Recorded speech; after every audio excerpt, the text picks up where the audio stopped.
ఏమైపోయే వాళ్ళమో అంబేద్కర్ లేకుంటే, ఏ చీకటి మింగునో తను వెలుగై రాకుంటే, తరాలు మన స్థితి గతులు మారక తల్లడిల్లు కథ సకల జనం, బతుకు అగ్రకుల విషకౌగిటబడి నలిగిపోవు కథ నేటి దినం.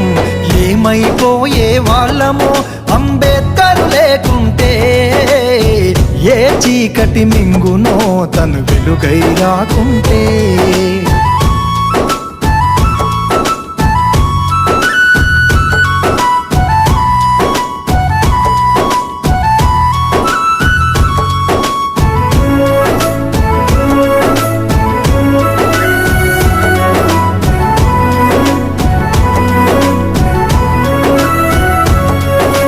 అడుగు అడుగు తను అనుభవించిన బాధను తలచి,